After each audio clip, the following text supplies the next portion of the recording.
Hello, everyone, and welcome to tonight's Creator Spotlight.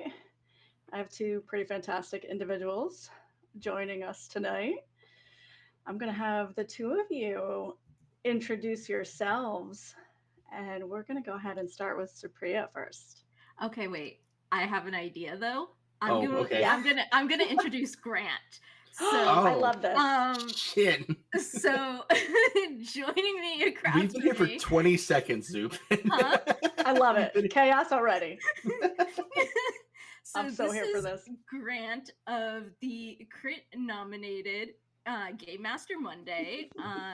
He and Jenny switch off DMing amazing indie TTRPGs. A lot of them are one pagers, some of them are a little bit longer. They show up every Monday and every fifth Monday. They do a live stream instead with a guest DM, and it is definitely worth checking out. And he is one of the coolest people I know. How am I supposed to Heartwarming. match up to that? Challenge is on right now. My dear friend Supriya, or as you may know her, Zoop on the internet, is a jack of all trades, 2023 crit nominated actual play performer, and deservedly so because she rules. She's done so many cool things. She's been a constant fixture on Beggar Street. She's been on this little show called Game Master Monday. Maybe you've heard of it. I think she holds the record for most Game Master Monday appearances, both in the one shots we do, and she played Maya Allseas on our mini series called Bunnies and Burrows. Gosh, she's done things with tabletop spinners. She's going to be an upcoming project that I can't legally talk about yet, but she's coming more in the future.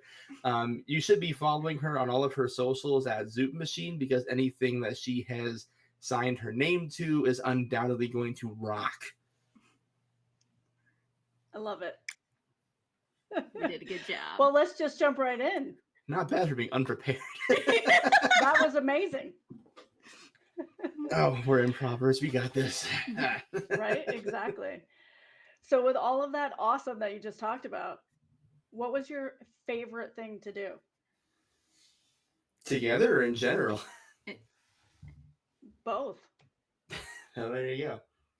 Hmm. I mean, I'm biased, but I think Bunnies and Burrows is the best thing that you and I have done together, Zoop. Yes. Yeah, 100%.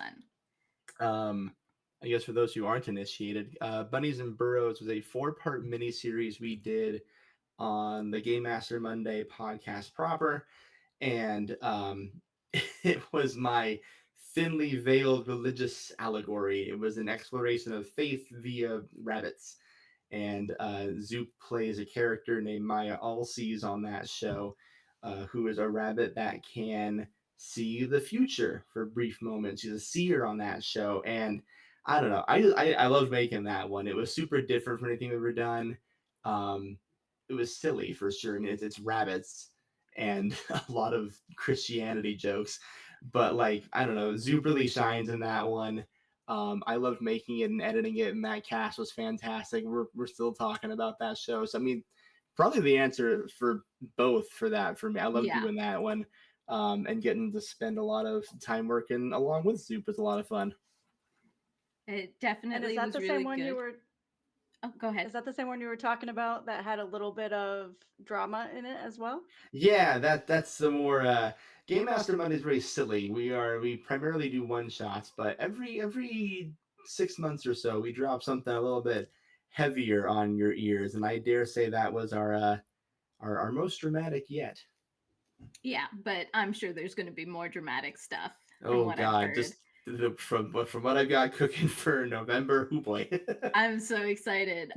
But yeah, that playing Maya Allseas and playing in Bunnies and Burrows was definitely, I think, probably the most serious role that I've played, and there was definitely intention to that, an intention to like expand my like role playing abilities beyond you know sort of comedy, weird timing, and war crimes. A lot of my a lot of my characters commit what people tell me are war crimes. Who hasn't? I see that Rah Rah is in the chat. I love you, rah rah. I love you. I mean, Yes, speaking of bunnies amazing. and burrows, Rah Rah and the Yeah. Heart as a Dungeon were like our biggest cheerleader during that mini series. So happy to have my buddy around. Oh, Happy Heart of for the Dungeon. bunnies. Heart is a Dungeon Yeah, is so good. Heart is a dungeon. The Is Heart as a amazing. Dungeon is so good it makes me mad. Can I? Oh, I love that. Ah, But that's gosh. like the beauty of it, right? Everybody is putting out such incredible content right now. It's just raising everyone's game.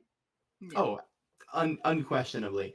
There have been, I mean, Heart of the Dungeon included, there's been like a handful of shows I've been running into lately where like it just makes my brain go brr, you know? Like the Heart of the Dungeon, specifically like befriending Rah Rah, has really made me want to expand what I'm capable of because I see how good that show is. And like there's a whole bunch of things going on right now that are doing that for my brain, but that's like the big one. And I'm just like, ooh. Yeah, that's also for me the serious roles is because I'm more used to the comedy side. I come from like an improv comedy type background. So to see people playing more serious roles and really putting so much thought and effort and sincerity into it is amazing. I feel like the Yeah, it's tone that of the AP rawness. scene is kind of flipped, right? Like, Yeah, I feel like you couldn't escape comedy for like a for a really long long time. time. Yeah, Yeah. And, you know, rightfully so. 'Cause all the big ones are funny, right? You have like, right. you know, Critical Adventure Role, Zone, Adventure Zone, Dimension 20 to an extent, Rude Dungeons and Tales of Daddies, Magic. Root Tales of Magic, the Mm. show that made me make a show. Yeah, So like, yeah, you know, exactly. I feel like we were all just like playing in the funny space for so long. And over time, that's kind of like been shifting more and more to this like I don't want to say like drama per se, but like what Zoop was saying was spot on. Like the earnestness we're seeing in AP a lot lately, the like real attention to the craft. Like shit, I don't know if you. I mean, Transplaner's been doing that since day one, Yes. and I think should be considered the blueprint for what we're seeing I as think like the so. I think earnestness of AP. that's where the earnestness really started in terms of I think even other bigger shows probably caught wind of that earnestness and and decided to move into that space as Yeah, well. you can make an argument for whatever GM you like for like blowing the door open on this medium, but like if you want to like pinpoint, especially in the indie scene where a lot of people are like drinking the Kool-Aid these days and like honing it like, on the heart and sincerity of like storytelling, it's Connie Chang, like no Yeah, fucking question. I don't care what anyone 100%. says about Mercer or Mulligan or whoever. Like it's Connie fucking Chang who like I don't want to say blew the door open or anything because that's not what we're talking about here. More like politely invited themselves in, helped you make a cup of tea, talked about what's going on in your life currently. You know, you had a really nice deep conversation for a few hours and they went home for the day, you know? So it's like Yeah. I feel like that's where this is all stemming from, that everyone is now taking that momentum from their own different backgrounds and styles of storytelling and doing that now, which makes me, as a person who's doing a goofy one shot show where Zoop will tell you I come up with the stupidest fucking names for NPCs, it makes me go like, maybe we can do something more with one shots. Yeah, definitely. But I mean, I think one shots do there is a certain amount of there's usually with like one shot characters, it is much more of a concept than Mm-hmm. a story. And Yep. um the because like you can be the most prolific backstory maker And still, when you get into a one shot, you're not going to make that prolific. You may, as you're playing, start making it, and then at the end of it be like, I have a whole story for this character now and I have to send them on a journey. But especially in one shots, it is more concept, and I think it is harder to make concepts, harder to make a one shot really earnest. And it's much easier to do comedy. um Well, it's kind of Yeah. like life, right? yeah. True. You need time to sit with your feelings.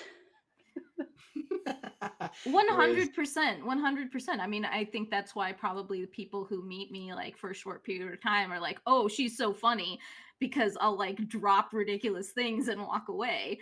um but it's only the people who spend enough time that think I have any depth at all.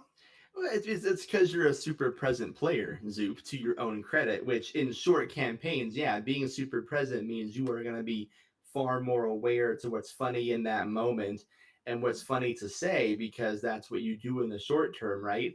And then as you get more time to cook with your characters, I'll pull the curtain back on Maya, for example. You didn't come to me with a super elaborate backstory with Oh Maya. yeah, no. You just came in there and played that character straight up, and whatever came out of their mouth, and that was the right thing to do.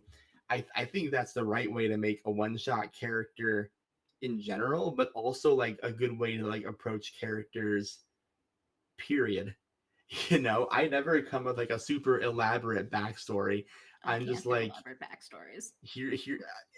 I'm like, here are my three big things about me, and I'm Yeah. gonna like harp on these three big things in whatever order they come up in, for whatever circumstance they come up in. And if there's something I'm not totally cognizant of what could happen to them, I'm just gonna go brain off what's happening. Like, how are we feeling here, champ? I love, in longer campaigns, playing a character where at the beginning again, like three key things about them, Yes. and then letting them tell you what's going on. And so like at the end you can write like a whole book, but at the beginning you had very little. And that is honestly most of my characters. They start out with just like a couple key points, and then they blossom from there and become their own like self-realized people. And I want to actually really make a scrapbook of all of my characters. That is That's cute. still on my list of things to do. I need to not be fun employed anymore so I can pay someone to draw each of these amazing characters. But then yeah, just want a book that talks about each of them and all of the things that I've learned about them on the way. Like a little family album. Exactly, exactly. That's I love cool. All that. my characters are idiots. I Well, and can't I tell think you a single thing I've learned. they make themselves known. That's Like true. sometimes even voice or personality, or like I'll think I've got something planned out, but once you're in it, they kind of present however they're going to present, which I think One is of really interesting in terms of like as a person too, being able to kind of like challenge yourself and even work on your own whatever you got going on. Like you can kind of use that almost as like that therapy session, where yeah. you got to Uh-huh. release what you got going on in life or escape it, depending on the day. Yeah, both. A One of lot of the both. Yeah. one of the coolest things that I'm doing right now is for a year I played a superhero called Purvi Patel on Superhero High on Beggar Street. So And good. she started, very simply, um, and really blossomed into all of this information that I had about her. And honestly, get as far as I would have liked to. Like, it would have taken at least another season to like really flesh her out. But then with tabletop tail spinners, they said, oh, let's Juicy Garland said, let's play monsters and other childish things. And I was like, we're going back to in monsters and other childish things, you are like 7-8 year olds. And I'm like, okay, we're going all the way back there. I could make like a new PC, but I really miss playing this one character, and I'm excited to see her in a completely different game, in a completely different age group, and find out. So like, I know so much more about her now because like I've really thought about like what she was like as a child. And it's also really cool because I know that she gets superpowers when she grows up, and but that's kind of like, that's not necessarily the world of monsters and other childish things. In monsters and other childish things, you have monsters, and we haven't like talked about, oh, there's also superheroes in the world or whatever. So like having that as like a quiet secret, and like being like, okay, all of these things will lead her one day to want to be a superhero, but right now she's just chilling as an 8-year-old, is really cool. That's That's a amazing. dope I idea. love That's a that whole dope fucking idea. dynamic.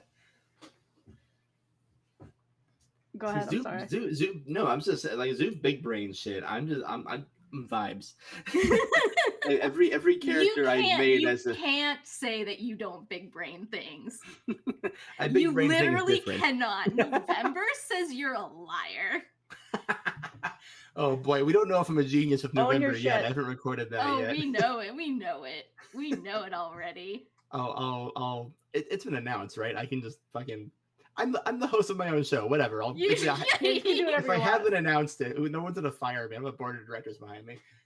In November, we're doing a mini series with Moss Power's brilliant system, Hell Whalers. I haven't revealed the cast for that yet, so I'll keep that to myself. But that is the thing I'm cooking, which is blatantly horror. Like, I'm very much so doing everything in my power to not plan comedy. I'm not saying it's like there's gonna be nothing funny in it, but I'm not planning anything funny in it, is what I always say. Because normally when I do something more dramatic, I'll like tell my like I'll sneak a joke in there to let my players know, hello, it's still me, your goofy friend who's running this thing.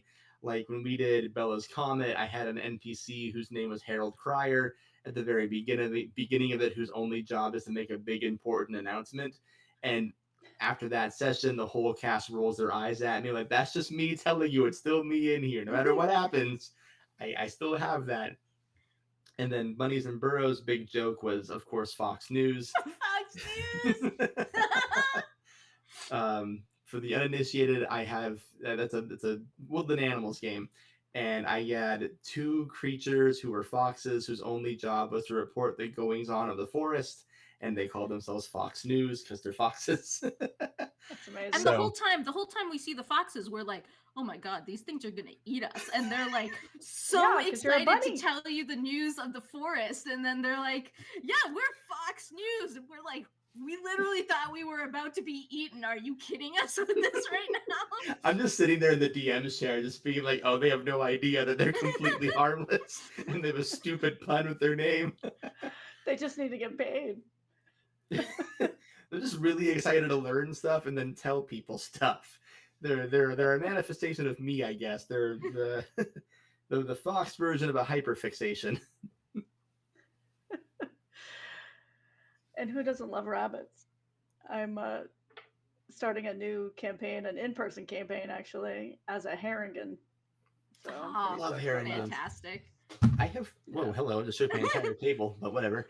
I've learned something doing this show that it took my wife pointing out to me to realize that apparently I really love rabbits, and I didn't know this because in almost every series we've done, and like scattered throughout the one shots, I keep making allusions to rabbits or making rabbit characters.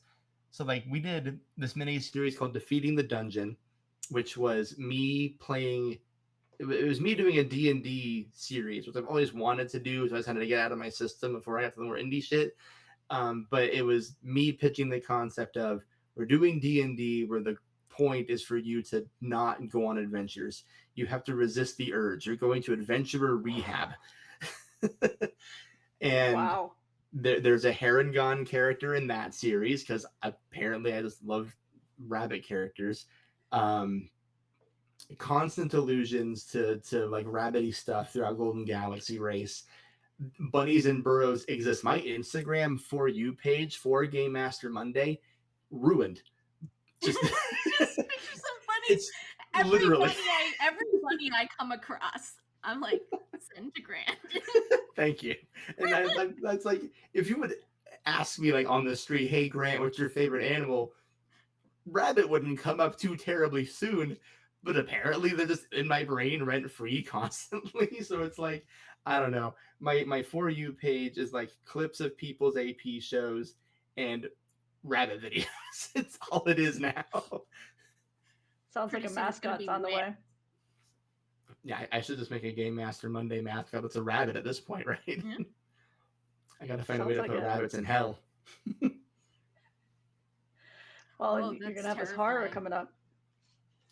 Uh-huh. Oh God. I That's- even have it. I like see it in my head, and it's terrifying and very upsetting. Yeah. I've thought Mine I'm not has gonna red do it. eyes. Oh, that's fun. No, not in my game. I mean, the vision I just got of your Oh yeah. terror rabbit. I mean, it's still fun. There's a. I'm remembering like what is it called? There's like an evil monster rabbit from my childhood. That I'm trying to remember. Is it like Banicula or something? There is Banicula, but I Yeah. don't think Banicula is evil. I think He's just a It's just vampire a rabbit, right? vampire. yeah. What's yeah. he from? No vampire hate in here. From Banicula? Oh, it's just called Banicula. Maybe I'm crossing the stream between Banicula and the rabbit from Monty Python. I don't know. Possibly, very possibly. Oh, maybe. What was the question? I heard Yeah, something and about we horror. like a really long time The ago. question you was, mentioned what was your Rara. name? Oh, hello. I love that we just went off the rails immediately and just never stopped. It's perfection. I warned you. This is what happens when you put Zoop and I in the same room together. We just I'm here for it. yap about anything. So, what do you have coming up?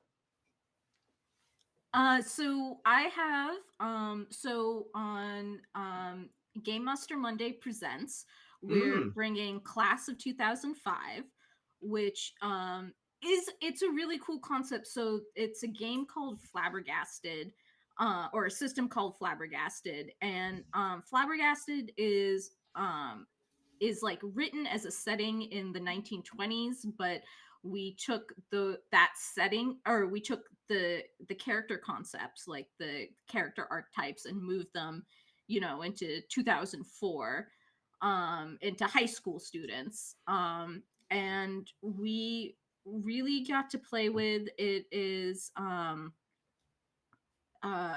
the cast is diverse, and we got to really play with that, play in a world where there isn't racism, there isn't like fat phobia, there isn't like, there's a lot of isms that aren't there, and get to just experience what no homophobia, and just get to like experience what it's like to be kids in that time, and What who, it should be.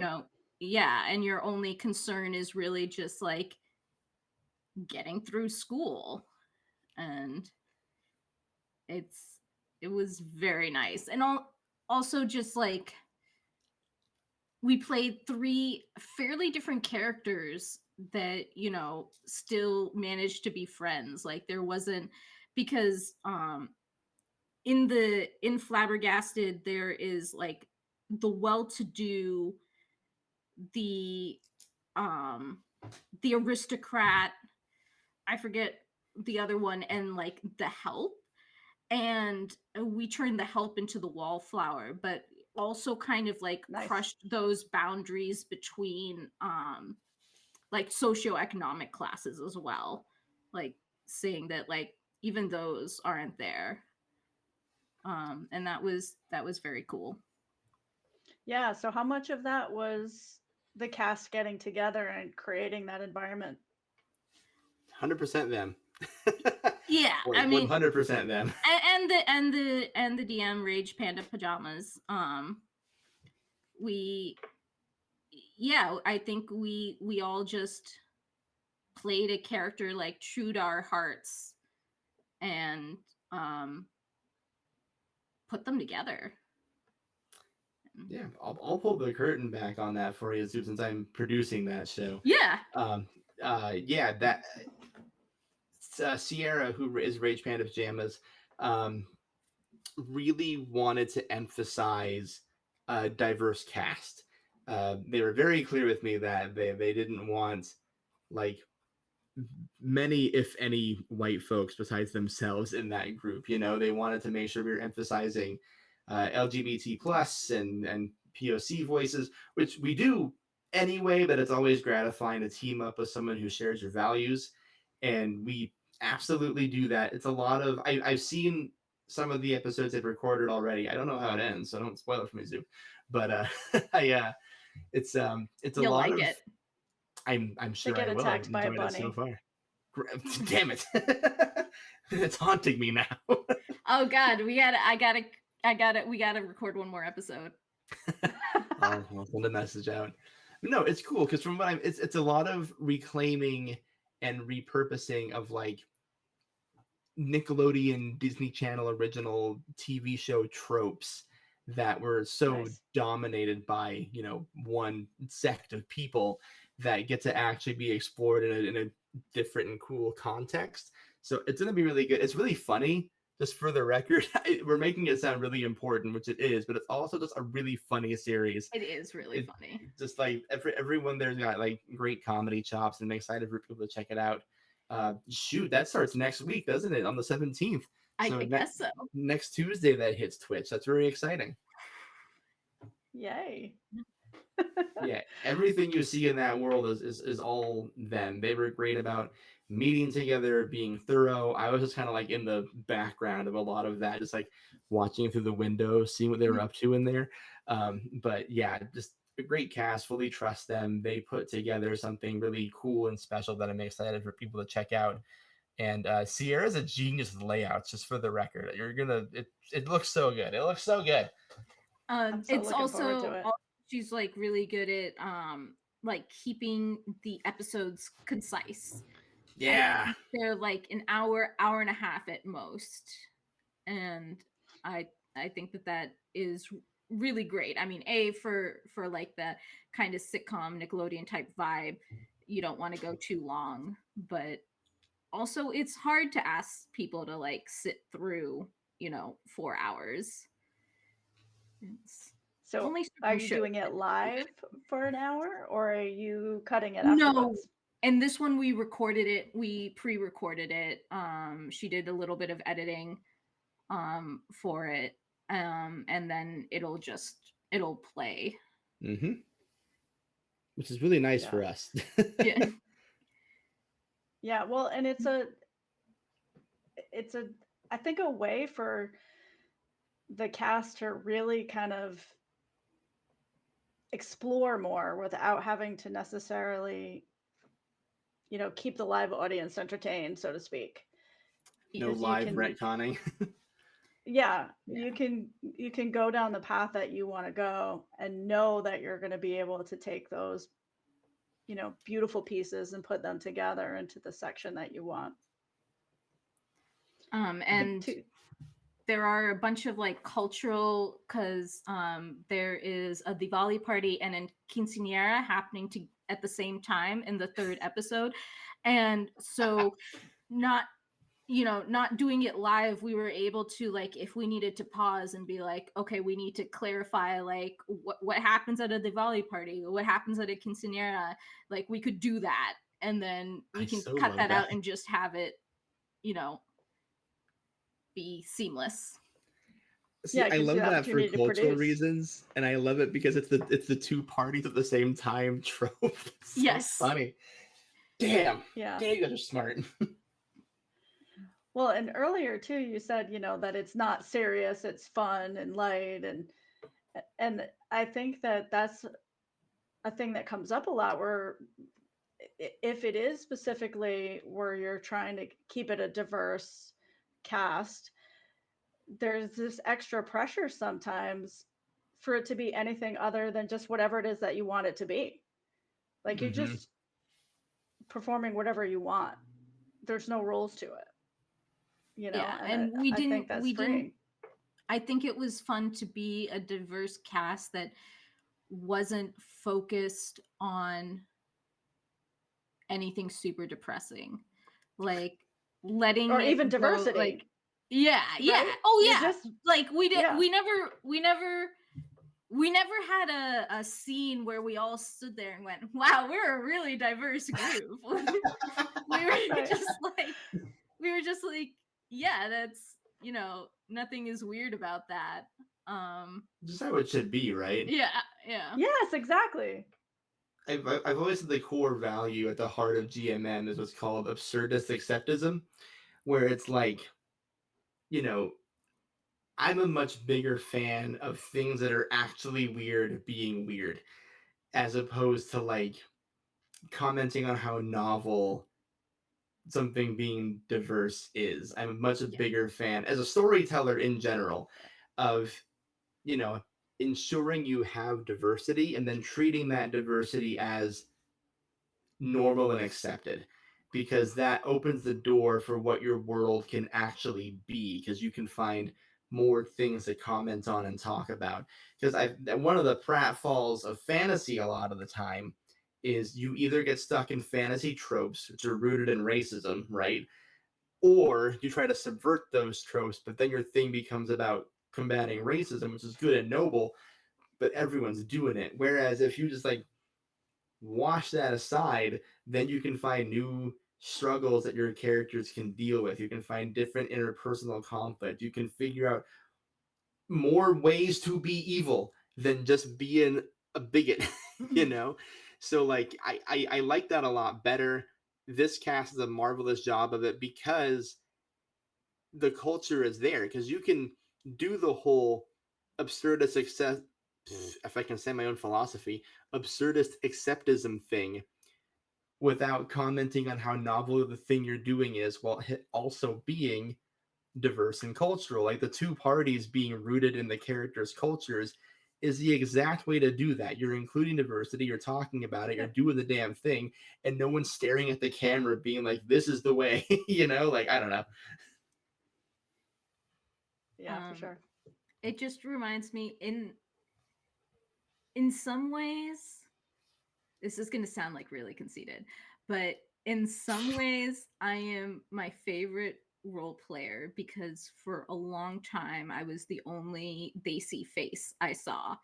It Oh. wasn't really until I saw Anjali Bhamani on the Critical Role, um She's amazing. the EX, I think it was EXU or whatever it was, You would Exandria never know that I Unlimited, She's been would. in a few. something like She's that. been in a few. I don't but she was the first time, and I know now that like maybe I wasn't looking enough because there are like other more indie players who are Desi as well, and Jasmine Bullar put together an entire group of Desi players together for Desi Quest, but So good.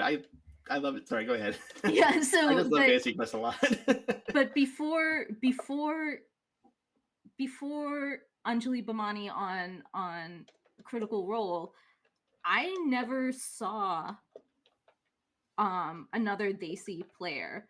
And so if I wanted a Desi character in a game, I had to be that character. And so I basically, from the get-go, I have tried to like play the representation I wanted to see, especially when I play D&D, it's usually like a Dragonborn or a Fire Genasi or something like that. But especially when it's more like superhero high or like more on Earth, um, I it's really important to me to be the representation that I want to see. And I think Prince on the Game Master Monday server said the nicest thing to me, which was he was like, "Yeah, Maya Allseas is definitely Lacey." I'm like, 1,000%, clearly, which is a big reason why you were put in Bunnies and Burrows in the first place. I needed someone who wasn't in on my joke to yeah. react to it honestly. But it was like the kindest, because she's a rabbit. Like, she isn't. There is no Daisy for rabbits, but to know that still comes across is very kind. I mean, listen, I'm gonna just be like, clearly people who look like me are very well represented in the AP space. I'm not gonna sit here and be like same, but like, um, I'm going to say that something you said earlier that like piqued my brain, and like I don't think you should feel like any kind of way about like, oh well, I didn't know there was like a big Daisy community in the AP indie scene, because you're right, you have to look for it because they're not being heralded. Like, Daisy Quest Yeah. existing and being popular is a miracle in and of itself Yeah. because Anjali got a platform. Yes. And that's how that happens. It takes one person in the right spot to make the platform happen. Otherwise, you do have to look. We see it all the time, even in like the really well-meaning diverse AP spaces. We are constantly singing the praises of white creators. I'm a Crit Award nominee. The fuck? There are so many great podcast hosts who don't look like me that could have filled that spot, and I'm always grateful for it. But I'm always like, I don't like taking a space away from someone. So I like having Game Master Monday be a platform for those stories. And I'll just be straight up, Zoop, as a person who wasn't like ingrained in like the popular AP shit, who kind of like walked into the wrong house from the party that was already going on and didn't know who was hosting it. You were the first Daisy player I ever saw.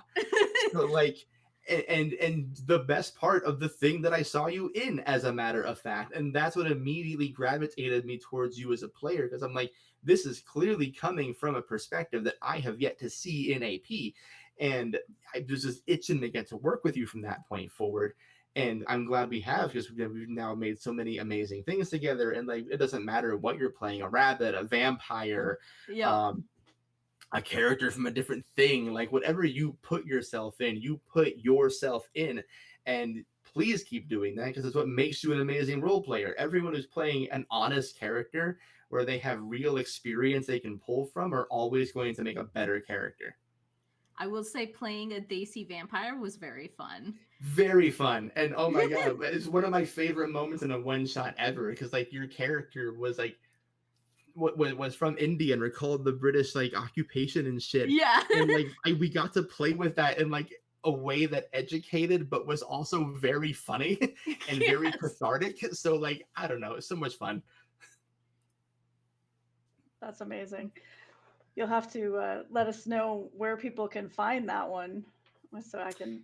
That is Game Master Monday's podcast. We played the game Fortune Favors Fangs, which is a system created by our good friend Sadie Oakleaf, at Oakleaf Insignia on all the social medias and such, which is a system I want to play on the show again sometime, because I fucked the rules up really bad. Oh, I love it when that happens. It was a great episode. So funny. I could not in good conscience scrap it. But like when it came out, Sadie messages me. It's like, oh, you didn't follow this one thing. I was like, oh my god. Oh, and Jesus. I knew it, but I was you like, you did, and I just totally like didn't do it. I am very excited. So there is it is September long. There is Crit for a Cause, which right now I'm forgetting what they're raising money for. Probably the Palestine Children's Relief Fund. Cause, we can assume. Yeah, the cause. And so I'm actually finally getting to play Fortune Favors with Sadie playing as the Oh, I'm DM. playing correctly then. Yeah. Find a way. I'm making it up to Sadie. I have like 3 different ideas. I just have to get through spring first. Yeah, And 100%. I'm gonna make it up to her because she deserves it. And I have, again, Crit Award nominee here, folks. Really batting 1,000. I'm infamous for my poor reading comprehension with the rules. The other big secret is the reason I keep putting Zoop in games is because Zoop understands rules better than I do. And now I know to speak up about it because I was like, And you were so good about it in Bunnies and Burrows, and you brought it up for that episode, and I was like, I don't think that's what it is. And you're like, all right. I was like, okay, Whatever. listen, I'm not gonna argue. Listen, it was a funny episode. That's all that It matters. It introduced so many things. It had a Daisy vampire. It had yeah, Taylor in that too, who was playing like a very authentically black vampire. Yeah. Gen Z was a non-binary vampire. And a healthy polycule, which Yeah. is a healthy Wonderful. vampire polycule, which I feel like is not talked about enough as an option. Absurdist acceptism, I keep telling you. A diverse lesbian polycule of vampires going out to figure out who took the damn sun. There's bigger things at hand. Vampires that are very happy in their polycule, not like fighting and like, interview with a vampire. Cute in that episode. My goodness, for the 3 of you having met that day, like, oh my god. Oh, I love it when that happens. It just clicks. I want to go into the chat for just a second. Absolutely. I think you were trying to do that earlier and it just didn't happen. We just got really, listen, it was an important thing to talk about. Absolutely. No, keep it going. That's great.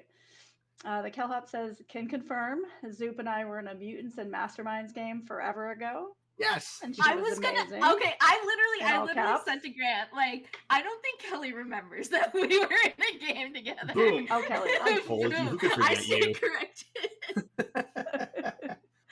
Absolutely. And Raha wants to know, what is one story you hope to have the chance to one day tell or play? Not system, but story. Great question. Oh God, I have like. Okay, I have one big one, and I will say this: the story we're doing for Hell Whalers, for lack of a better expression, for like a year has been my white whale, and we're doing it finally. So that I'm very excited about. But there is a book I read fairly recently where the entire time I was like, I would love to dramatize this. And the book is called Headshot, and it's by Rita Bullwinkle. And the story is essentially about this high school girls boxing tournament that happens in Reno. And the story takes place in the memories of each of the 8 girls who are boxing.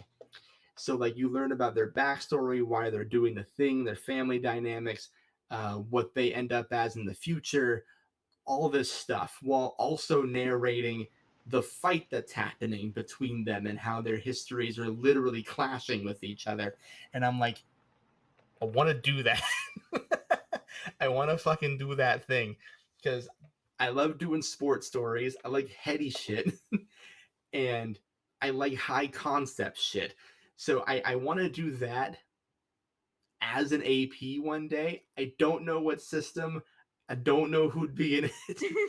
I got nothing else besides a note in a Google Doc that says future miniseries ideas, and it's the only one that doesn't have a system tied to it, and it haunts me at night, and I will figure it out one day. I think you have to make the system for it. I was just gonna say that. It's an idea. There is an idea in my head. I've talked to Sadie about it.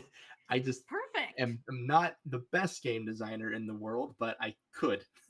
Well, is it about bunnies? Sadie on board. The one game I've made is actually a twist on A Christmas Carol, but we have 15 minutes left, so I won't go too crazy into that. No, I mean if you have Sadie on board and we can talk about it. I don't know if she I think knows the concept specifically, but I've talked to her about bending fortune favors to fit this idea a little bit. okay. I So you think know, the story that I want to tell is I want to actually get to tell Ziva's story, which is basically something that a story that ended up not happening, but Ziva is what I love about her is it is D&D in this case, but she could honestly be in anything. She's a wild magic sorcerer, but essentially she is very powerful, but really just wants to do like aerials. um she is an aerial acrobatics dancer, and is sort of like experiencing like the call to adventure or whatever um very like reluctantly, like not wanting to do damage, not wanting to like, wanting to do a support role despite being that powerful, and going through that kind of experience with her. um she is one of those characters that started with like very little information, like okay, she's a wild magic sorcerer and she likes aerials, and like by the end of it I have so much information of like who she is, why she does the things that she does. She's absolutely the pinnacle for me of that character that got created out of like thin air and she just became. all the best ones are. Yeah. So I miss her deeply, and I hope I get to tell her story someday. That's I keep saying I want to do a one shot where everybody is playing 4 or 5 of their favorite characters that they did in a one shot. that's a lot of fun. That's a lot of Yes. I gotta write something down, Shannon. It's not a terrible idea. Anyway, besides me stealing from my friends. I mean, nothing is our own, right? That's true. That's true. I've also read Big Magic. Thank you. Yeah, we just absorb and then throw it back out into the world. I do sincerely believe in that concept, though. I think like things do find you, and if you don't use them, someone else will. Like I've seen it time and time again. Thoughts I've had in my head for like years, and then I'll go on Twitter one day and see someone's launching a similar idea, and I go, God damn it. Oh, we had Daily. Benjamin Franklin Dinosaur Hunter. Back when I was in college, and we were a comedy troupe, and it was an audio series of Benjamin Franklin Dinosaur Hunter, and then they came up with Abraham Lincoln Vampire Hunter, way. And we were like, we could have done something here. Damn it. Just missed your call. That author, for the record, is ridiculous. Like it was only a matter of time until they hit that idea. But they also did like Pride and Prejudice and Zombies. Oh yeah. Sense and Sensibility and Sea Monsters is them. So yeah. They had to get there. I feel like it's just the ones that finish, right? Because true. There's all like I have the Google Docs and the keep notes and all that stuff filled with all the different ideas for all the different things. But how many of those actually get point A to point Z? Well, sometimes if your idea gets stolen, all you have to do is take the idea that exists and twist it into something else. Zoop knows the story, but I legitimately thought Abriya Iyengar scooped me when they put out Burrow's End, as I was planning a thing called Bunnies and Burrows. And she was like, "Oh yeah, this is gonna be inspired by things like Watership Down and Secret of Nim." And I was like, "My thing is inspired by Watership Down and Secret of Nim. What the fuck, Abria?"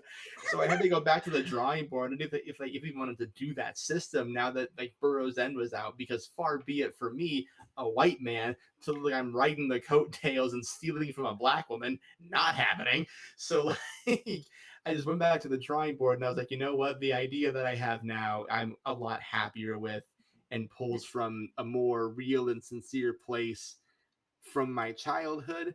So I'm happy that I got to do that instead. So thank you, It was a Abria. blessing. Yeah, it was a blessing in disguise. Abria saved me from my damn self, is what happened there. Because Bunnies and Burrows was about to be a lot darker and a little bit more violent, and I got to do something way different that opened a lot more doors for Game Master Monday in general. So it was great. Well, isn't that the way though? Those little Sometimes it has to challenges be. Sometimes it has to be. just pushes you. Remember, kids, if you get stolen from, no, you didn't. It just gave you an opportunity to think of a better idea. It's a different one. What is something that you played that you thought was going to be amazing, but it turned out not to be? Oh, I can't whatever reason. actually talk about that. I'm sorry. I cannot actually talk about that. There's an NDA that was signed. I love it. I will tell you that's where Ziva's from, and I absolutely cannot talk about it. Gosh. Fair.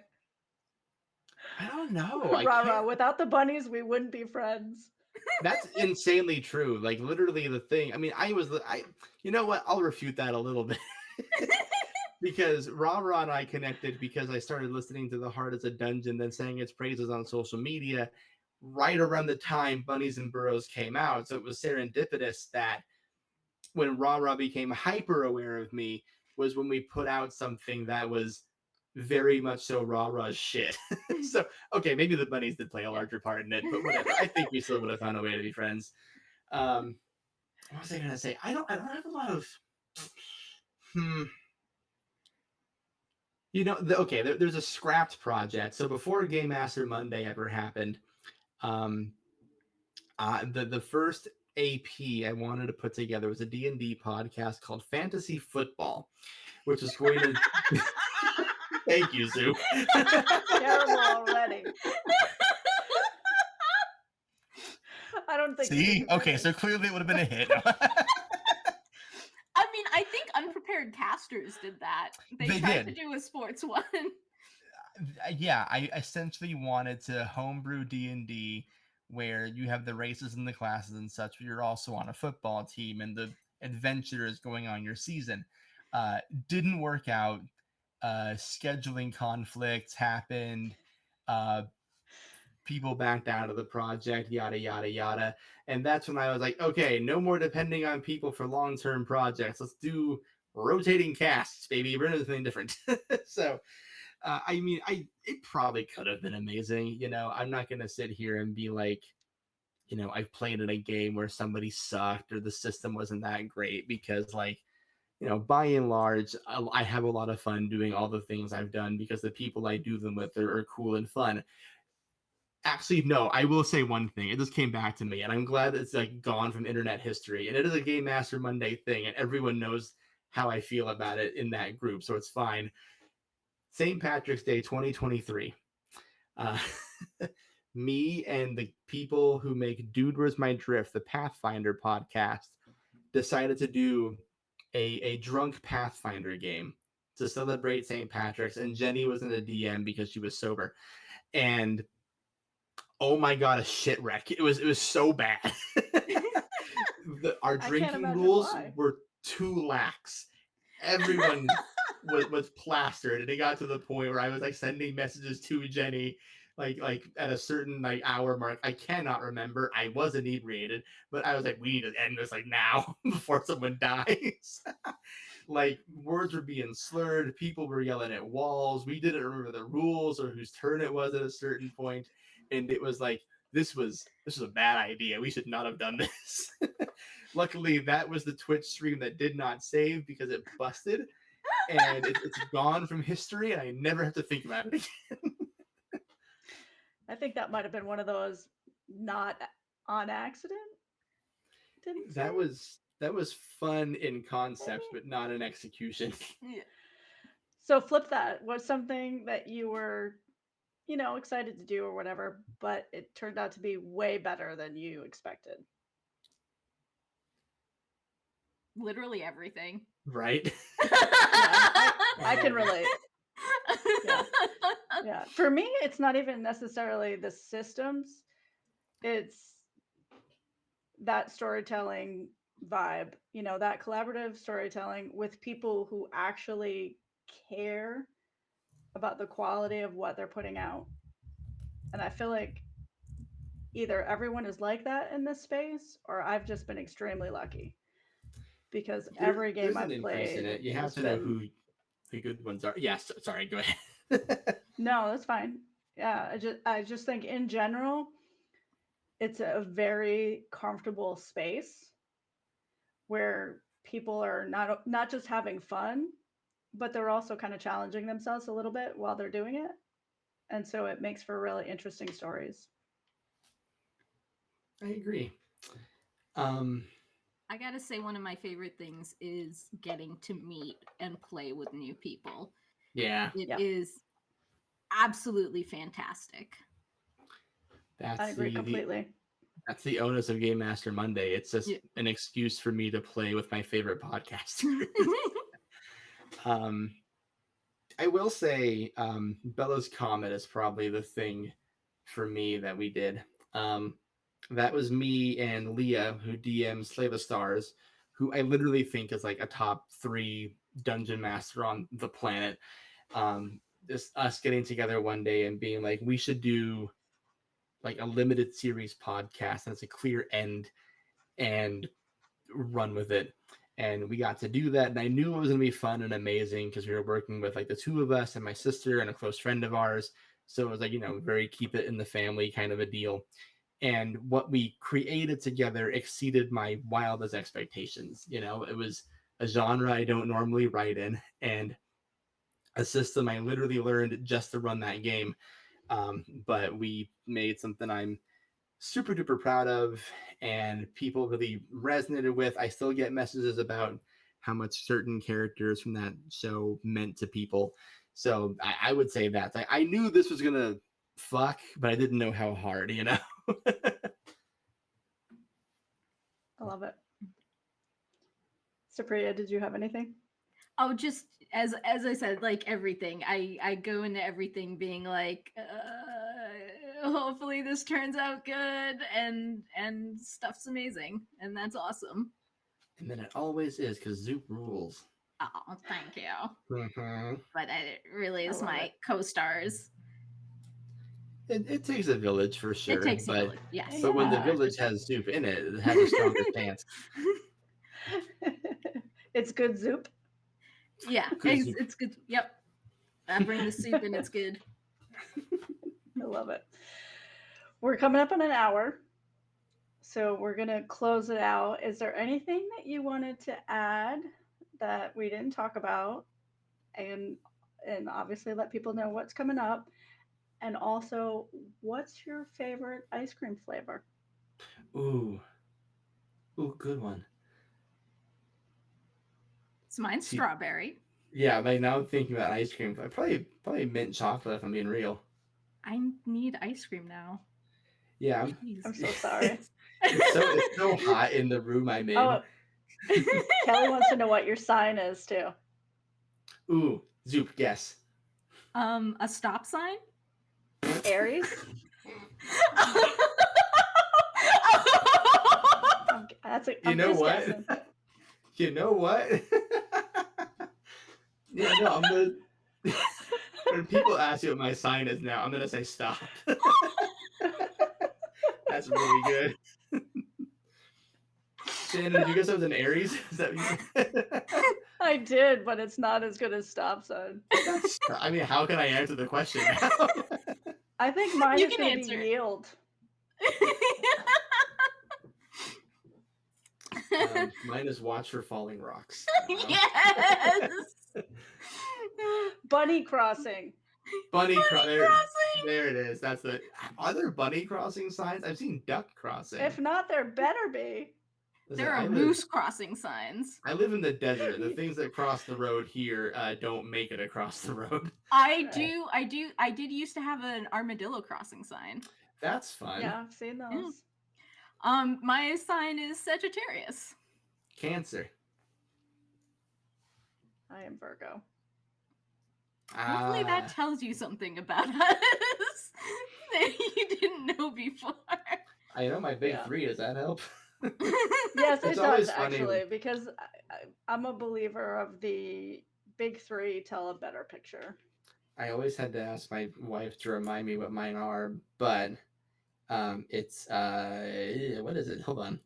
Cancer, Libra, and Gemini. That's what I have. What are the big three? What does that even mean? It's like your sun sign, which is like the main one that has to do with your birthday, and then your moon and your rising, which have to do with the time and place you were born. And I don't know much beyond that. Okay. Yeah, so all of it is actually based on the time and place you were born. Yeah, and it's where everything is in the sky. Yeah, so it is sun and moon and rising. I'll look that up and I'll message you. Yeah. You're gonna have to text one of your parents and be like, "Hey, what time was I born at again?" But you'll figure it out. I did at one point find my birth certificate and looked it up and then forgot. Have you seen that meme where it's like, someone's like it's like a person texting their mom, and it's like, "Hey mom, what time was I born at again?" And then the text back says, "Get away from her right now." Yeah. So fun fact, I do have a certificate in astrology. I don't use it. That's cool. That's amazing. I don't use it. It took me a long time to get it because I thought astrology was going to be this super easy little, okay, I'll just go do this and, knock it out real quick. Yeah, no, it's way complex. It really is. Indians are very big. Indians are very big, or at least Hindus. Hindus are very big on star charts. Every like arranged marriage, you have to check the star charts, make sure that they match. If they don't match, if you have like a love marriage and they check your star charts and they're like, these don't work together, they try to convince you to break up. It's it's a whole thing. I'm glad someone's doing the vetting. I mean, they're probably not wrong. Loaded conversation walking into your Shannon. Maybe. I'm 0 for 2, so. All right. So what do you have coming up? We're going to start with Supriya. Okay. So there are Monsters and Other Childish Things every other Friday at 8 p.m. on Tabletop Tailspinners Network. And there is Class of 05 coming up on Game Master Mondays Presents. I don't know when that's actually coming out. Next week. Yeah, Next but Tuesday. like when Tuesdays. Okay, so Tuesdays. And I have a card that will tell you other things that I'm in when they happen. And if you want to call me up and say, come be in something, I'm there. You should do it. Put Zoop in everything, honestly.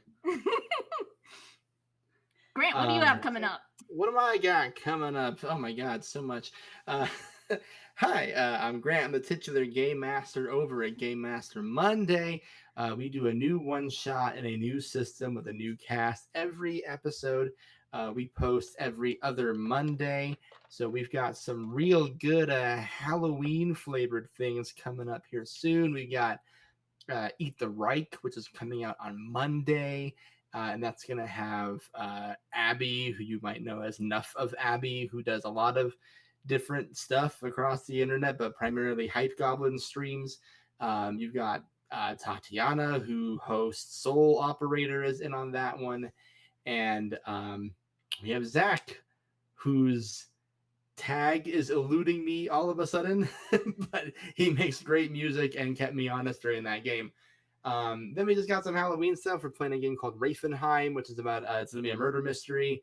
And then we've got When the End Comes, which is coming up. And then of course our mini series is gonna be Hell Whalers in November. We also do a live stream show. It's called Game Master Monday Presents. It's on our Twitch at twitch.tv/Game Master Monday. Class of 2005, starring Supriya. Actually, you're above me in the stream, so Supriya is going to be starring in that, along with Dusty Hill and Janie Potts, and GM'd by Rage Panda Pajamas. That's going to be every Tuesday night for 3 whole weeks at 5:30 p.m. Pacific, 8:30 Eastern. And then we've got like 2 more series coming up after that, which are secrets. And then I have more secret projects that'll be happening. And I will never stop working. I'm going to die on camera if I can make it happen. So definitely you need to follow these fabulous creators so you can keep up with what's going on. We will be back here on Monday for Goose Poop's Creator Coop. And we will see you soon. Thank you so much for hanging out with us. Thanks for having us. Thank you.